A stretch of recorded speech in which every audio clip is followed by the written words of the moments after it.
Sveiki mus girdintis ir žiūrintis, verslo aktualijų laidoje šį kartą pasikalbėsime apie psichologinį saugumą. Kodėl iki šiol yra taip, kad komandos nesako tiesos savo vadovui? Kalbuosi su alternatyvaus verslo valdymo strategu Žanu Neimantu. Sveiki. Sveiki. Šitą pokalbį vesiu aš, komunikacijos ekspertė Diana Neimantienė. Žanai, jūs matot labai įvairias ir skirtingas komandas ir įmonės. Kodėl nepriklausomai Lietuvoje dar yra taip, kad komandos nesako tiesos savo vadovui? Nebūtinai netiesos, bet tiesiog nieko nesako. Pavyzdžiui, pirmas Arba dalykas, visai nekalba. Arba nieko nekalba, arba, kaip čia sako, bet pavėluotai, pavyzdžiui. Tai pirmas dalykas turbūt tai yra nesaugumas ir baimė. Ir jos yra skirtingos. Kiekviena kompanija, kaip čia sakyti, dėl savo kultūrinio, istorinio paveldo gali turėti labai skirtingą. Vienose organizacijose žmonės nekalba todėl, kad jeigu tu užduosi klausimą, tai tu ir darysi. Kaip ten sakė, iniciatyva yra baudžiama darbo. Ne? Tai jeigu taip iš tikrųjų yra, ne? Tai tada ilgainiui žmonės tą iniciatyvą neberodo, tiesiog nesupranta, ko tai veikia. Pavyzdžiui, kitas dalykas, žmonės nesako, nes gali būti užsipulti arba kritikuojami labai stipriai. Tai tada irgi žmogus renkasi labiau tokio tiesiog neutraliteto, tokį paprastą tiesiog patylėjimą. Gali būti, kad kaip čia, kolegos labai asmeniškai bet kurį komentarą priema. Pavyzdžiui, tu sakai, aš manau, kad ten kažkas veikia arba neveikia, ne, ir kažkas į tai labai reaguoja ir po to ilgainiui pati komanda užgesina tą žmogų, ir tada visi supranta, kad geriau iš vis apie nieką nešnekėti, ne. Gali būti, kad žmonės neturi gerų pavyzdžių, tiesiog, kad dalintis. Nes dalinimą dažnai gali būti suprasta kaip pagyrimą, kad giriasi. Ir tada čia yra senosios tokios kultūros, kad nebuvo Lietuvoje priimtina tam tikrą laiką pasakyti arba pasidžiaugti, kad tau pasisekė kažką.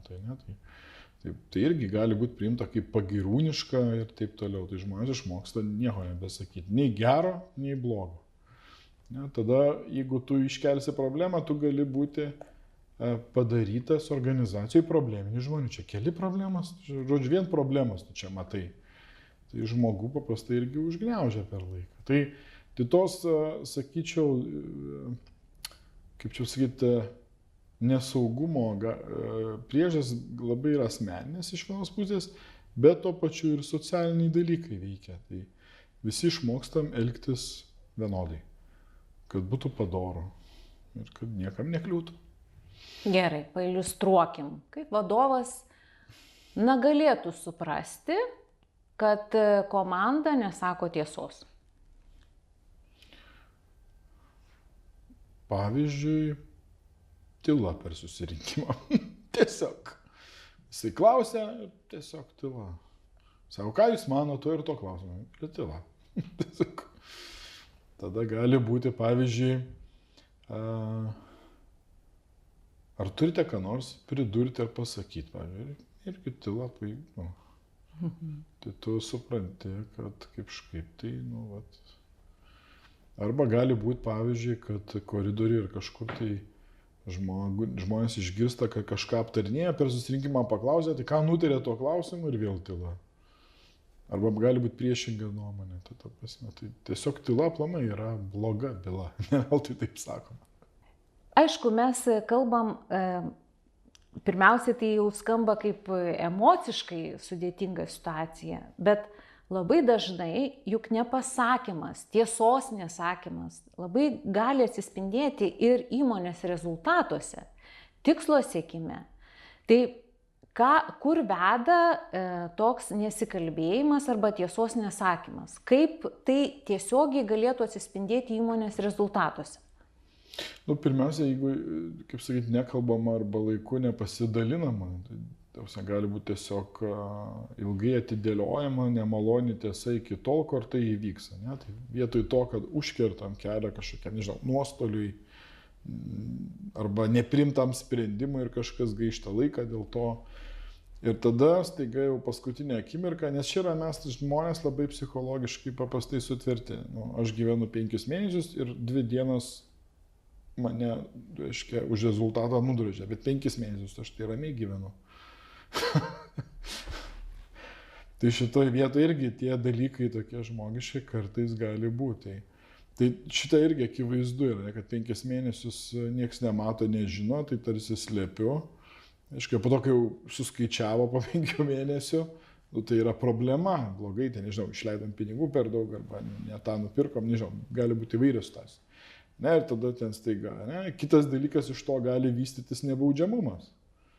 Na, jeigu tai nuolat vyksta, pavyzdžiui, ne, ir vadovas nepriema sprendimų arba nedaro pokyčių. Nu, tai tada, tai to nenubaudė, tai ir aš galiu taip tada, ne? Nu, tai ir visi viens kitą tą blogąją bacilą gali susirgti. Tai galima labai daug tokių negatyvių užspaustų. Arba, pavyzdžiui, konfliktai, ne? Jeigu jie yra neatviri, ne? Yra problema, visi mato, reiškia, žmonės du nesusišneka, dėl to kenčia procesai, nežinau, kiti žmonės išeina dėl kitų žmonių konflikto ir taip toliau, ne? Tai, o apie tai nėra pasikalbama. Tai irgi tose organizacija ir klimatą pagadinam, ir laiką gaištam, ir dar prarandam, pavyzdžiui, kompetitingus žmonės. Tokie klimato dalykai jūsų apibrėžti, bet gal kiekvieno darbuotojo arba asmeniškai, ar ne, tas uždarimas vyksta tarsi tam tikrų procesų. Toks palaipsniškas kažkoks, ar ne, gal buvo polinkis ir noras sakyti tą tiesą, ar ne, ir būti atviram. Tai kokios yra tos pagrindinės baimės, kurios užveria? Tai pirma yra baimė vadovo bendravimo, ne, arba vadovo vertinimo, vadovo kritikos. Bet gali būti ne tik vadovas, gali būti ir kolega. Pavyzdžiui, ne, arba ten kokiam susirinkime, taigi ne visada vadovas veda tą susirinkimą, gali kolega vesti. Tai pirmiausia, tokie labai baziniai dalykai, kad jo kažkaip mane pažemins, mane nesupras, ne, kritikuos, aš pasakys, kad aš nekompetentingas. Ir dažnai mes viduj tų baimių prisikuriam nemažai.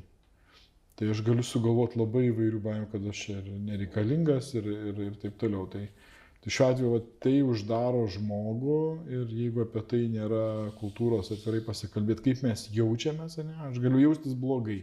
Tai veda tada, jeigu aš ilgai jaučiuosi blogai, apie tai nieks nemato, aš galiu pradėti jaustis, kad organizacija yra abejinga mano darbui, mano rezultatui. Ne, ir tada mes šnekam apie perdegimą turbūt, ne, kad žmogus arba nusivilia ir išeina, arba tiesiog bando įrodinėti, ten, nežinau, plėšosi, ten įrodinėja, pasakoja ir taip toliau, ir jisai sudega. Tai irgi, neigiama pasiekmė. Tai va, jeigu tas yra, kaip čia sakyti, tarp tokių kraštutinumus dabar sakau, bet tame yra visas procesas. Ne? Tai reiškia, kad reikia pirmiausia ir išgirsti tą žmogų laiku, ne, apie ką, kodėl jis taip elgėsi, kodėl jis taip jaučiasi, pavyzdžiui, ir taip toliau. Nes dažnai būna, žinai, čia mes atėjom ne jaustis, o dirbti, pavyzdžiui, būna tokia klišė. Tai aš sakau, jo, bet mes žmonės, mes dirbdami irgi jaučiam. Ir nepasitenkinimą, ir pasitenkinimą, ir neįvertinimą, ir įvertinimą. Ir jeigu vien, pavyzdžiui, aš gaunu tik neigiamą grįžtamą į ryšį, tai ilgainiui aš pradėjau galvoti, gal čia ne vieta man. Ne? Ir galiu priešingai pradėti galvoti, kad mano čia tas kolega ar vadovas prieš mane nusistatęs, čia, prieš mano darbą. Tai aš tada galiu gintis, ne? Bet tada aš ką pametu. Jeigu aš nesaugus jaučiuosi, tai aš pradedu galvoti apie pasiekmes man, bet ne apie įmonės rezultatą. Ir tas va, čia yra pralošimas įmonėje, kad jeigu žmogui nėra sudaryta saugi aplinka, jisai užspaudžia ir kūrybiškumą, nes jo mintis bus apie tai, kaip išgyventi, arba kaip išbūti, arba kažką įrodyti. Ir tai yra apie jį, o ne apie įmonę.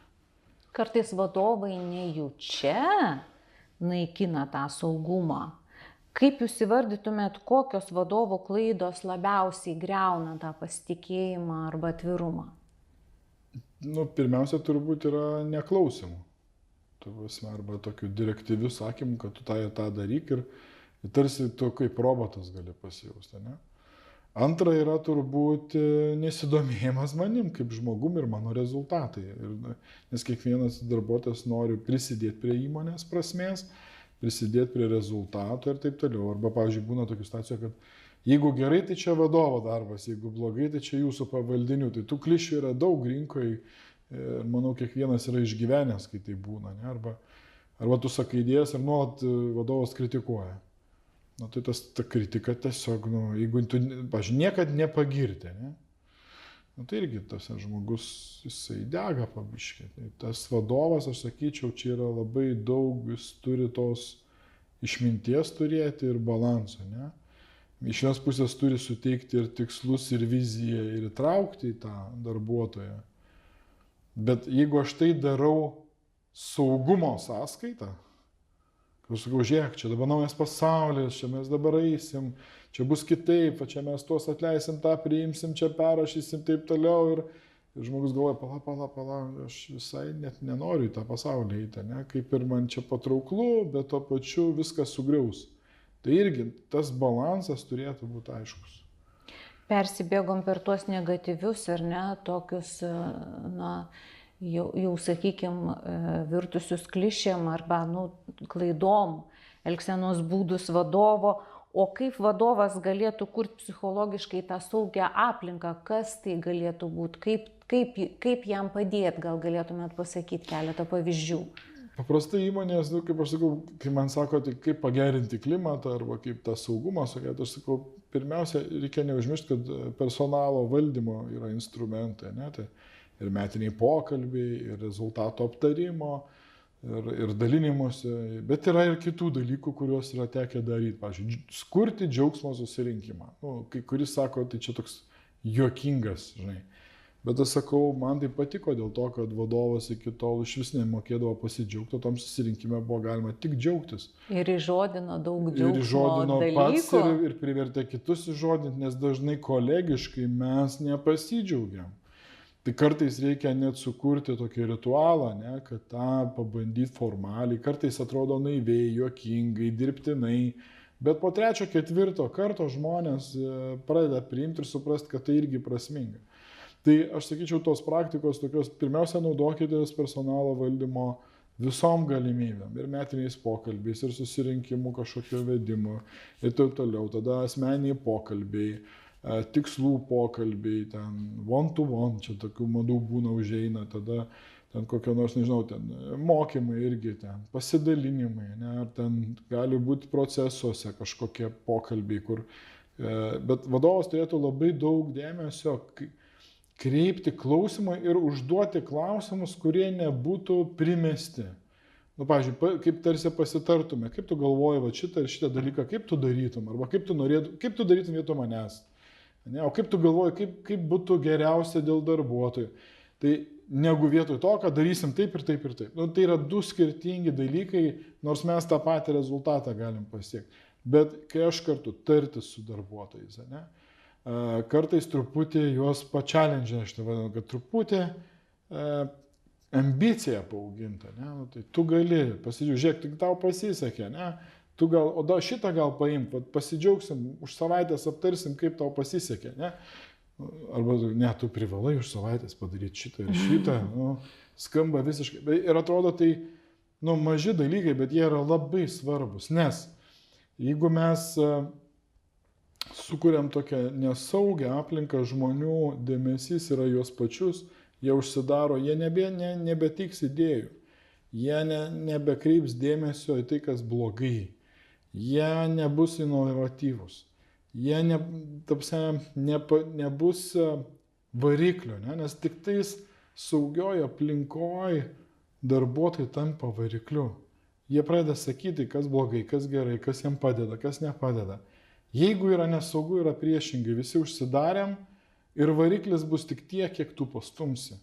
O kartais, kai tu, kaip čia sakyti, vienas vadovas stumia 5 akmenis, tu negali iškart visko pastumti.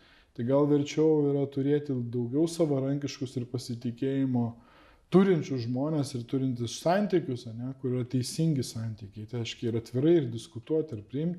ir nebėgti matyti vien tik minusų, bet ir pliusus pamatyti. Tai subalansuoti. Tai dabar tas psichologinis saugumas ir efektyvumas ir rezultatyvumas, kaip jie susiję ir kur jūs matytumėt, pavardinkit, kaip tas saugumas lemia rezultatyvumą? Iš ko matytumėt? Aš matyčiau iš to, kad žmonės laisvai pristato savo, projektus, darbą, rezultatą, jį komentuoja, pavyzdžiui, pristato klaidas. Jo, pristato klaidas, įvardina, sakykime, arba nebijo pasakyti, ko jam trūko, arba kas jam netikė. Netgi sakyčiau, kad tą pasidalinimą, kad jam galėjo kažkas padėti, bet nepadėjo, pavyzdžiui. Tai yra tokia jau sunkesnė tema, tokia konfliktiškesnė, ne? Arba aš matyčiau iš to, kad, pavyzdžiui, paprašo pagalbos. Ne? Nes jeigu atviroje kultūroje, tai yra normalu, kad aš sakau, žiūrėkit.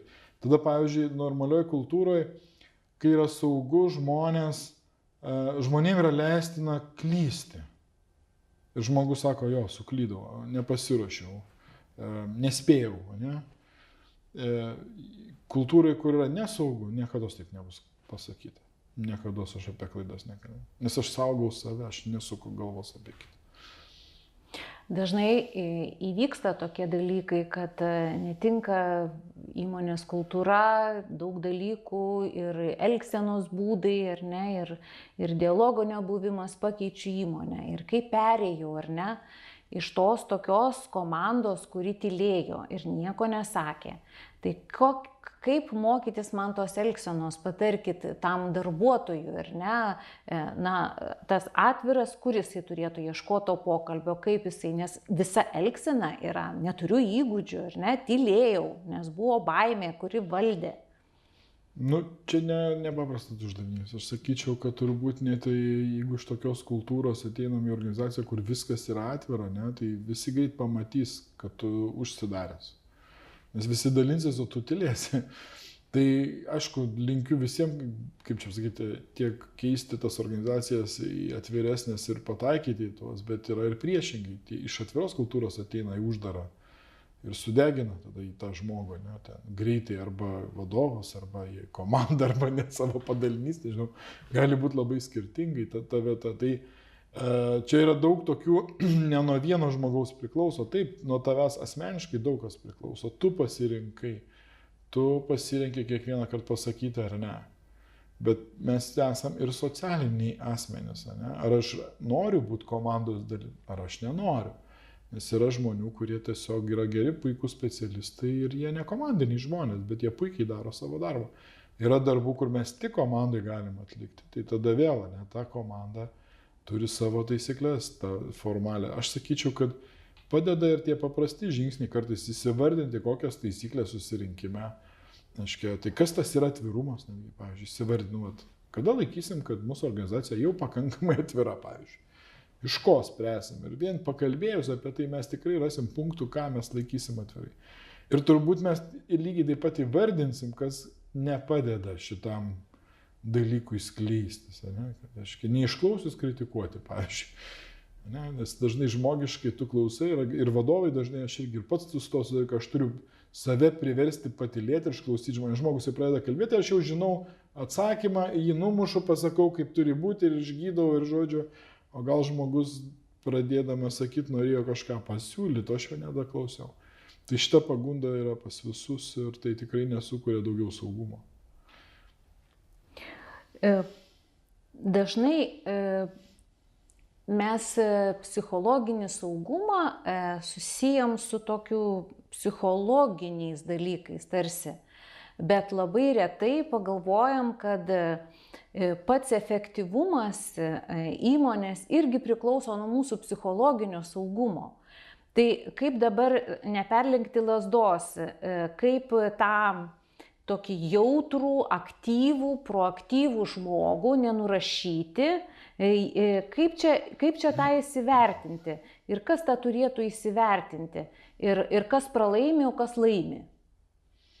Nu, čia labai sudėtinga turbūt sakyti, kas laimi, kas pralaimi. Ne? Tai kažkokie yra vidurkiai, kažkokie mūsų sutarti yra aptarti dalykai. Jeigu mes neaptariam, tai iš esmės tai viską, kas mus dirgina arba degina arba įaudrina, ne? Nes jeigu emocijų darbe yra labai daug emocijų, tai mūsų koncentracija darbui tikrai bus žemesnė. Ne? Tai, kad aš sėdžiu 8 ar ten 4 valandas nepakeldamas akių nuo kompiuterio, tai nerodo mano efektyvumo. Mano efektyvumas yra vienaip ar kitaip kažkokio darbo padarimas.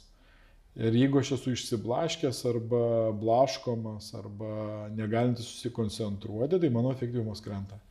Ir tai irgi sako tyrimai, ne veltui ten yra ir tie paprasti dalykai, kad tiesiog, jeigu tu labai intensyviai dirbi, tu turi daryti pertraukėlės bent po 5 minutės atsistot, kad akis atsigautų ir kad protas persijungtų. O kas įvyksta, jeigu aš darau tokį darbą ir dar mane kolegos dirgina, ir aš dar nueinu į susirinkimą ir dar ten esu užsipuolamas. Arba, pavyzdžiui, gali būti, kad man duoda daug darbų, aš apie juos nešneku, ne? Visiems pažadu viską padaryti, nes noriu būti geras. Ir aš jų nespėju. Nu, tai aš toks užsisuku tokiam žiurkės rate, ne? Aš nieko nesakau, kad nespėju, tuo pačiu stengiuosi, tuo pačiu viduje įtampą keliu ir mano efektyvumas krenta. Tai va čia irgi yra ta, kad tu ir pats turi įvardinti tam tikrus dalykus ir iš šono kartais objektyviai reikia pasidalinti. Yra buvę ir mano atveju, kai aš nespėjau kažko, ne? Bet aš jau ne tai, kad aš jaučiu, kad sakau, žiūrėk, o prioritetai tai kokie? Šitą pirmą padaryti ar šitą? Ir tada vadovas sako, žinai, abudu. Aš sakau, žiūrėk, protas dirba tik po vieną darbą.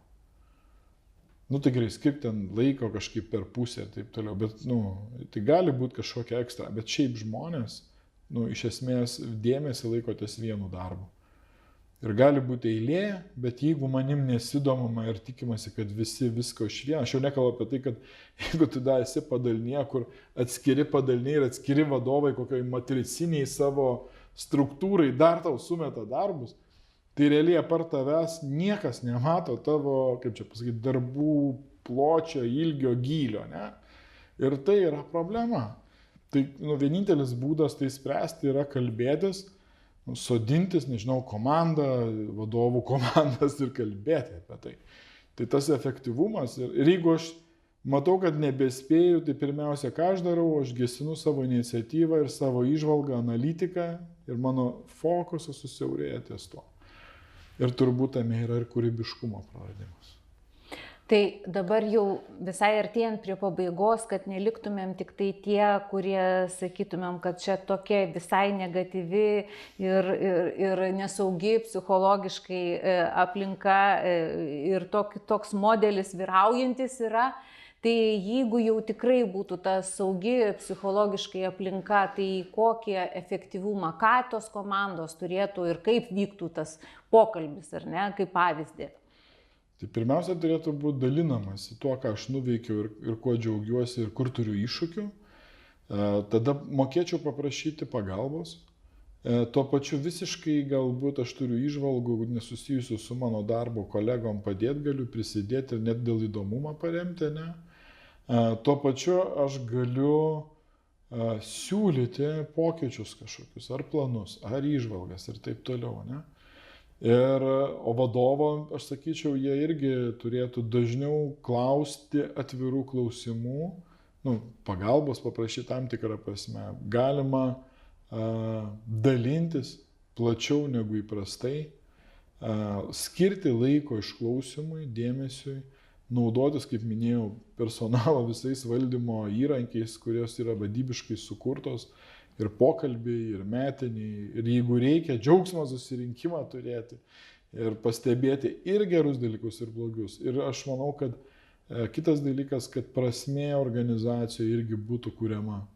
Kodėl mes dirbam joje, ką mes darom, kokią problemą sprendžiam ten, ar paslaugą, ar per produktą, apie klientą irgi kalbėti, nes tada aš suprantu, ką aš darau ir kaip tas mano darbas padeda kitiems žmonėms. Tai irgi gerai saugioje aplinkoje žmonės apie tai diskutuoja ir šneka, ne siaurai, o plačiai.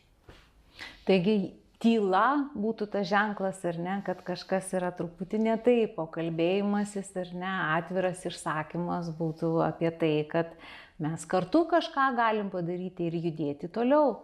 Tai ačiū Jums, Žanai, ačiū žiūrėjusiems šioje laidoje, tikrai praskleidėm tą, dažną, gal neabsoliutinkim, ne kiekvienoje įmonėje, bet pasitaikantį labai sudėtingą dalyką - psichologinį nesaugumą, kuris tikrai nenuves arba bent neveda tikrai nesikalbėjimas komandų, nesakymas realybės vadovui taip kaip yra, į tikrai efektyvumą, į rezultatų pasiekimą. Tai už šį pokalbį dėkoju, kalbėjausi su alternatyvaus verslo valdymo strategu Žanu Neimantu, ačiū šį kartą už pokalbį, šitą pokalbį vedžiau aš komunikacijos ekspertė Diana Neimantienė. Atsisveikindama noriu paraginti, galbūt kažkam pastebėjote, kad šitas pokalbis būtų aktualus, tai pasiūlykite savo draugams, sekite mus LinkedIn, žiūrėkite, prenumeruokite YouTube kanale ir kursime toliau mūsų pokalbis laidas. Šį kartą atsisveikinam, susitikim po mėnesio, sudie.